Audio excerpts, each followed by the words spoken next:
Thank you everyone for joining us today. We are so excited to have you here so that we can tell you about how BetterUp is creating a model that can effectively measure behavior change in employees, dramatically rethinking the ROI of coaching from the ground up.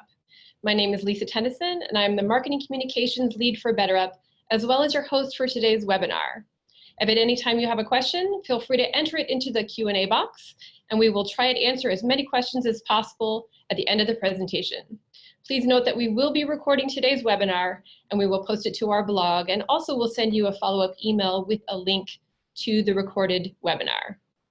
Now I would like to introduce our guest for today. Dr. Gabriella Rosen-Kellerman serves as BetterUp's Chief Innovation Officer. Dr. Kellerman has been a member of BetterUp's Scientific Advisory Board for 3 years.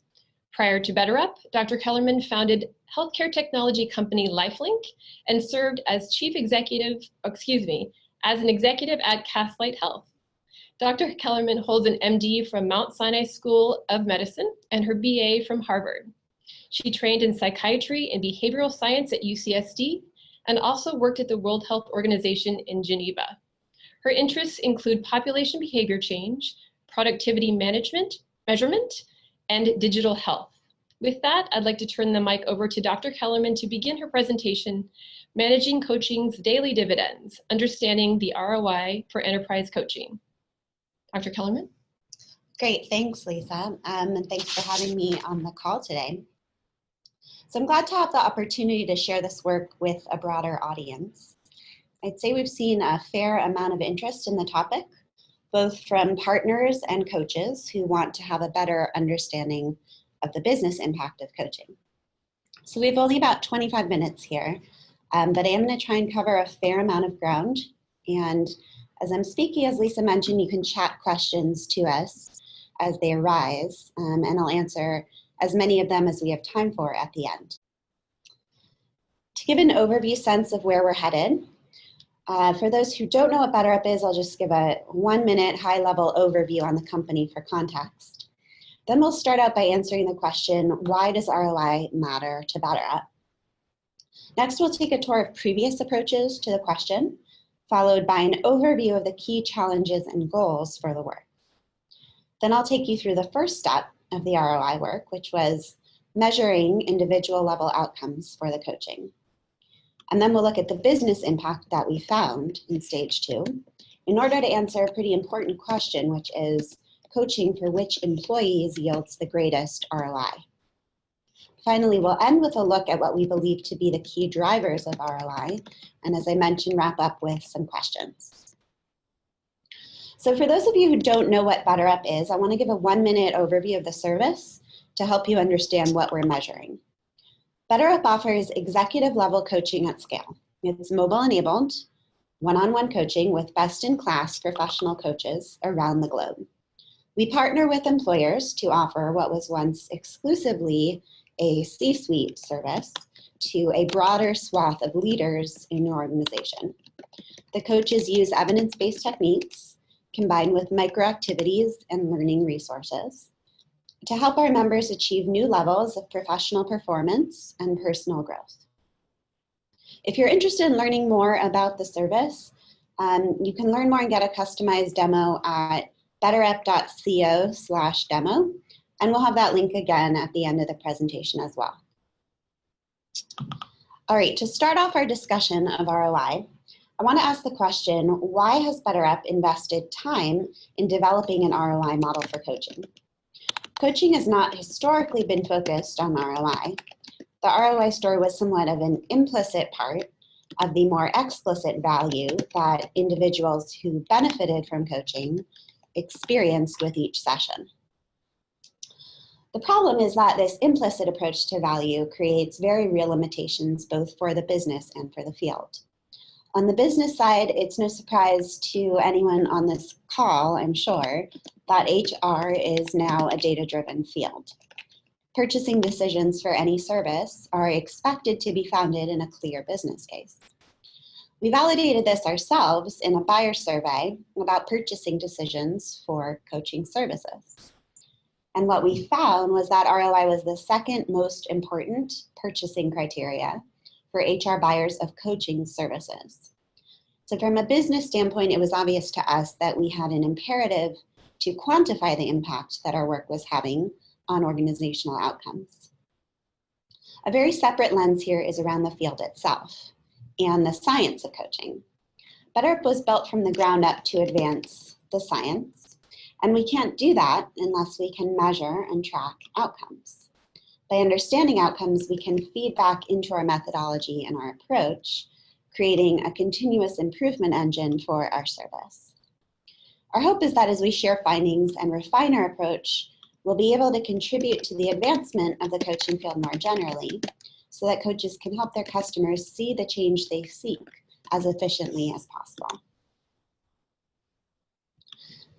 There are a number of ways that vendors and buyers have approached ROI in the past. The first and most dominant way was simply not to measure it. Qualitatively, it's fairly straightforward to demonstrate value, simply by having users or coaches share their sense of self-improvement and progress over the course of the relationship. And in fact, it's partially because the qualitative experience of success through coaching is so profound that the field's been able to ride that strength for many decades without needing to do more to substantiate its value. A slightly more quantitative approach is that used by those services that ask the coachee to self-report on ROI. Some of these self-assessments, for example, may ask coachees to rate their own performance improvement since starting coaching. The most obvious problem with this approach is its subjectivity. Most self-report assessments don't use validated productivity questionnaires, so there's no benchmark sense for what responses could or should look like at any moment in time. This connects to a second, more general problem, which is sample size. Most coaching engagements are for very small numbers of employees, making it difficult to come to any round conclusions about the intervention or the workforce. This limitation applies even when performance ratings or business outcomes are used rather than self-report. Companies don't have enough data on coaching as an intervention to be able to isolate it from any other factor that could be contributing to employee performance. A significant performance improvement for the employee being coached could have been caused by any number of factors, including, for example, some new software, or the institution of a new bonus or compensation system. Isolating the cause of a change in performance is a critical piece of any compelling ROI case. So BetterUp has the advantage of having a very large number of members across multiple regions and industries, so that our sample size for this work is large enough to support a robust finding.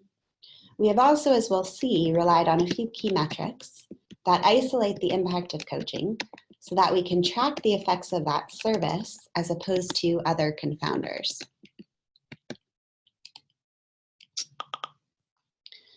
Three high-level goals guided our work.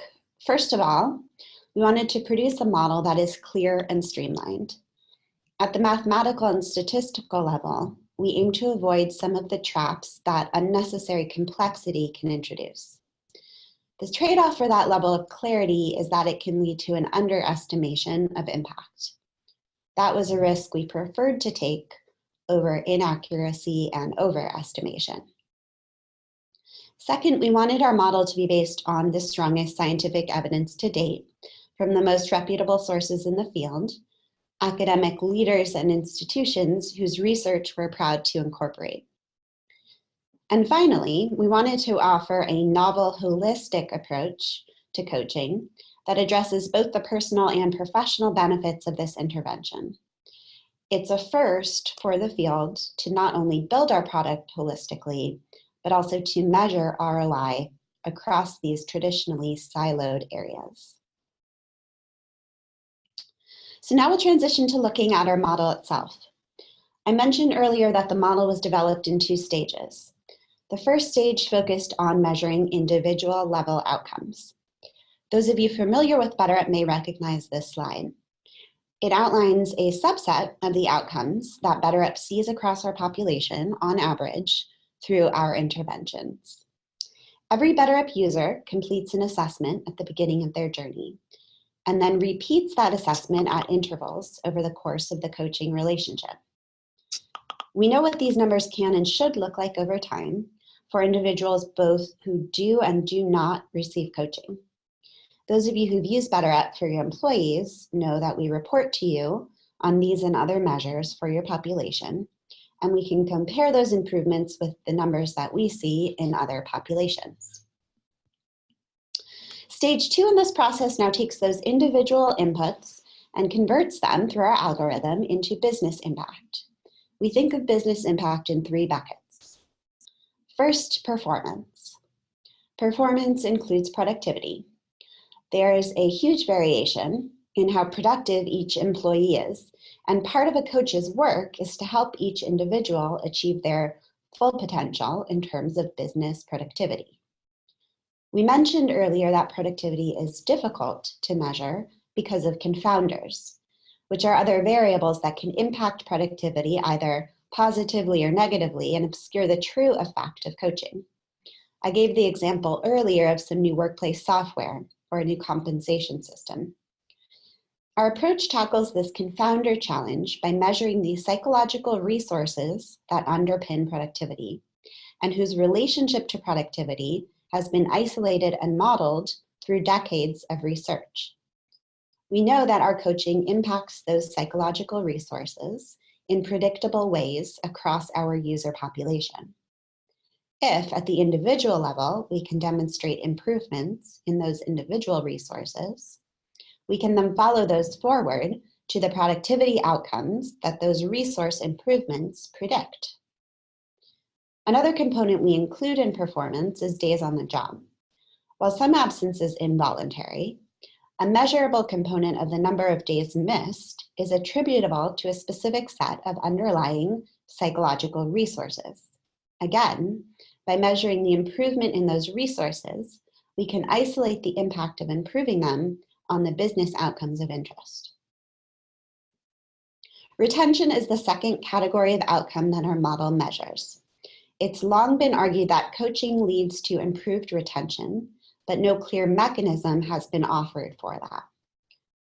Our algorithm uses meta-analytic study data on the relationship between individual psychological resources and turnover to predict the size of the impact that our coaching will have on an individual's likelihood of quitting. What's more, we know anecdotally that people don't quit companies, they quit managers. This has been experimentally proven now, and the finding becomes critical for employers looking to target coaching to the audience with the greatest ROI. Finally, there's well-being. Coaching is known as an intervention that effortlessly spans the personal and the professional in helping an employee achieve their best. Performance and retention speak to the ROI for the business on the professional side. But the personal side is, of course, also an important component of the ROI here. BetterUp's coaching substantially and consistently lowers an employee's stress level across our population. In stage 2, we took that individual level improvement and converted it into the savings we expect an employer to see on healthcare costs based on more than 20 years of research linking the two. So now that we've understood the inputs to the model and the 3 buckets into which we translate those inputs to reach a business outcome, we can get to our findings. And here they are. So across our user population, our study predicts a 3.5x to 5x return on investment for our buyers. This ROI is composed of savings on well-being, savings through retention, and of increased earnings through amplified productivity. One of the key determinants of the ROI is the composition of the population receiving the coaching. We have a couple of important findings on that composition to share here. So the first is that in terms of levels of seniority, core managers are the employee population that will drive the greatest returns on coaching, up to 3 times greater than the returns for individual contributors or executives. Now, I should say that the ROI is still significant for ICs and execs, but when you look at the core, the impact is going to be substantially greater. We define the core, by the way, as all managers who sit at least 2 to 3 levels below the C-suite, depending on the size of the company. The core is where your company's culture is defined.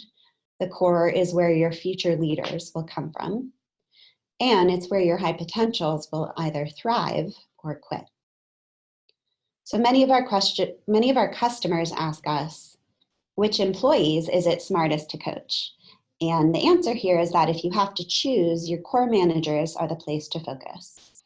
Individual contributors who are likely to go on to serve as managers would be your next best bet. The second finding worth mentioning on the question of which employees to coach is that coaching high performers will drive greater returns than coaching standard performers. You'll see greater returns on productivity impact for that population across all levels of seniority. Because it's such a strong finding, I want to spend a couple of minutes double-clicking on the core manager. Why and how does coaching drive such impressive ROI for this group? So first, it's about performance. When you help emerging leaders unlock their own potential, they are able to drive greater performance not only from themselves, but also from their teams. Driving team performance is not something we naturally know how to do.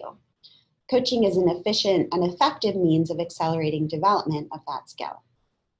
Second, it's about retention. Coaching leaders improves retention not only for the leader themselves, but also for their team. And this results in significant savings for the organization. And finally, it's about wellness. A leader has to be able to manage their own stress and to model that for their team. Employees model many of their personal decisions about work-life balance, for example, on how their managers make those same decisions. If managers themselves are highly stressed, burning the candle at both ends, their employees are likely to model that, resulting in similar stress patterns across the board. But most fundamentally, at the individual level, we know that lowering a manager's stress lowers their expected healthcare spend and expenses and improves their health status. So now that we've produced this ROI model, our next steps in this research are starting to disentangle which aspects of our service are most critical to producing the best outcomes. So far, we have a few hypotheses. First, there is our technology. We are leveraging technology in ways coaching has not been able to in the past. One example of this is our coach matching algorithm. We know that something like 70% of the success of coaching is determined by the coach-coachee relationship. Standard coach matching has happened in the past mostly through geographic happenstance and through the local networks of the coach and the coachee. Our algorithm takes luck and geography out of the picture and instead matches each of our users to coaches across our pool of hundreds of coaches based on the styles, the preferences, and the needs of each. We believe that innovations like these are a critical component of the ROI that we drive. A second hypothesis points to the coaches themselves. We use the best of the best certified, highly experienced executive level coaches across the globe, and we enable them to do their best work. Consistently excellent outcomes come from consistently excellent coaches. Third, we think that personalization and customization is critical to a successful coaching service. Our coaches tailor their resources and styles to the needs of each user. At a cohort level, we further tailor each deployment to map to the organizational priorities of each of our customers. We believe that this level of targeting is also a critical lever for the outcomes that we see. And finally, there are evidence-based outcomes, or evidence-based practices. We leverage the latest science across a wide range of disciplines to shape our coaching and analytics services. As I mentioned, we measure everything that we do, and we learn from our population of coaches and users to improve the service with each deployment. We're optimistic that as both the state of the science improves and as we contribute our own findings, we'll be able to drive even greater ROI in the future. All right, so we have a few minutes left here. Hopefully we've covered most of the material you were hoping to hear. Before we jump into the Q&A, I wanted to just share how you can learn more about how BetterUp can partner with your organization. So you can visit the link shown here, betterup.co/demo, complete the form, and one of our team members will reach out to you with a customized demo. And in the time that's left, I'm happy to take some questions that may have come in from all of you listening. Excellent. Thank you so much. We have many questions here. Let's start with, can you say more about how you are measuring performance? Are you measuring performance by self-report? Great. So the question is how we measure performance and whether we're using self-report. So the research that we use to translate our individual outcomes into performance impact, it actually triangulates between 3 different types of input: self-report, manager rating, and business unit impact. And the research actually looks at the anticipated effect in each of these areas, and then it produces a weighted average of the impact that accounts for all of these. And I should mention that the average is actually skewed toward the business unit impact, which I suppose you might call the quote unquote hardest measurement of impact of those 3. All right, and the second question we have is, ROI models sometimes include conservative and aggressive estimates. Are the numbers you offered here conservative or aggressive? Yeah, great question. So yes, ROI models often do include a range of potential outputs. The numbers I shared today, that range, are our conservative estimates for the impact of the service. More aggressive estimates would be significantly higher than what I've shared. And I think it's useful to point out that just philosophically, we're always trying to provide the most defensible approach. So we're going to start with the conservative numbers. Thank you. And does the finding on core managers driving the greatest ROI suggest that individual contributors don't need coaching? Yeah, great question. So let's see. First, the ROI that we found for individual contributors was still significant and positive. We know that coaching is still going to help drive performance and retention for the IC. So there's still a real return there. And as I mentioned, if you select high-performing ICs, the return increases even more substantially.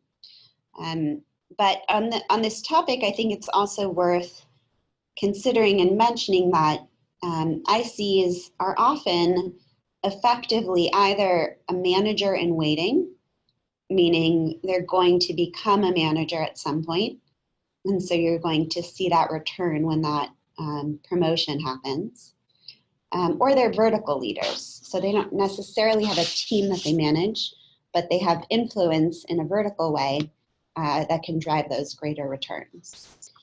So I'd say that the model somewhat underestimates the true return on coaching an IC because it doesn't project out those different broader types of impact that the IC does and can have over time. Thank you. Let's see. All right. How frequently does a coach typically engage with a coachee? Yeah, so our service is a weekly coaching service, but includes daily text messaging and activities and resources. And on average, we see the coach and coachee engaging, or the coachee engages with BetterUp about 32 minutes a week on average. All right. Excellent. Dr. Kellerman, thank you so much for your time today. Again, to everyone who joined, thank you. And be sure to look for a follow-up email that we will send you with a recording to this presentation. Thanks, everyone. Have a great day. Thanks, Lisa.